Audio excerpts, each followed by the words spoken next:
Now you know that AWS has got a lot to offer. So when you start utilizing those services, you gotta pay something to AWS, isn't it?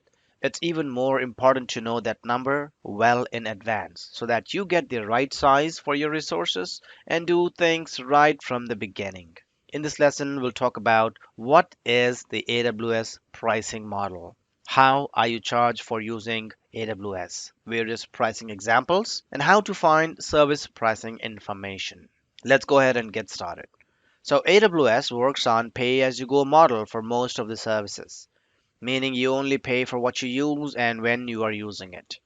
There are no upfront costs, and the charges will immediately end when you stop using that particular service or a feature. There are some exceptions though. For example, if you look at reserve instances, the second box here. So if you reserve an instance, we save as much as 75% as compared to on-demand way of provisioning resources. But we are required to pay for that instance for a specific period of time, whether we are using that instance or not. Now there are no long-term contracts, although you are obligated if you agree to pay for a reserved instance. Well, there is no long-term contracts or complex licensing. Now you can also give volume discounts based off your usage. So the more you use, the cheaper it gets. So we spoke a little bit about AWS organization in the previous lesson, and that's where we learned that you can have multiple AWS accounts within the organization, combine their billing all together to get the volume discount. So there is no termination fees for AWS, and just want to let you know that AWS does have a free tier option if you're new to AWS. Free tier offers limited AWS resources to you free of charge for a period of 12 months. Again, it's important to know what services are free and how much are you going to get that for free. And everything is documented right here if you navigate to aws.amazon.com/free. So they will have the list of resources that are free for certain duration of time. Now here it tells me that in a free tier subscription, I can have an EC2 instance hosted, regardless Windows or Linux, for about 750 hours. I can have an S3 tier. I can have an S3 standard storage and can host up to 5 GB of data inside that bucket. Now, I'll not be going through all of these services. I suggest that you go ahead and navigate to aws.amazon.com/free and take a look at that particular service that you're interested to experiment on when using your free tier. Now, going back to the pricing model here, we know that it works on how much data you store and how much data you try to retrieve from that resource. So let's say you got some of your data sitting in your S3 bucket. What will you be charged for?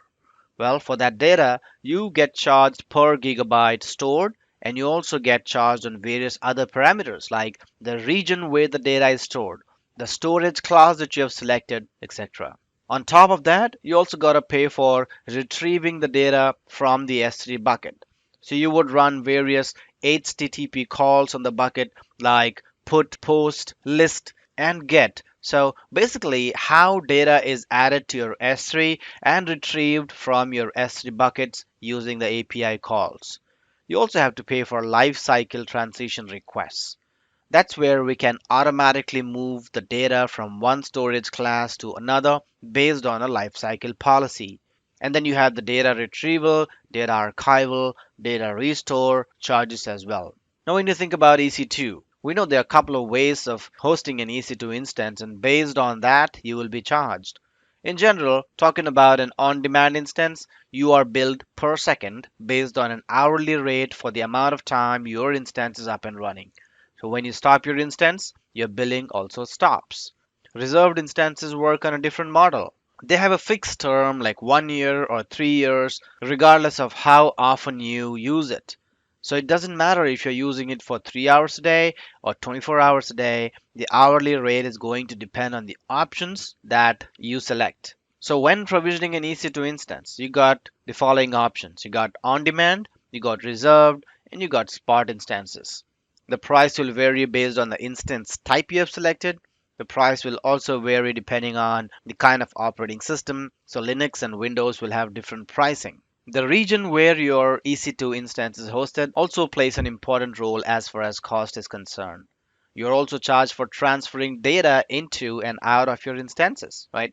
So depending on the service that you're choosing to experiment on in AWS, the service charges may vary.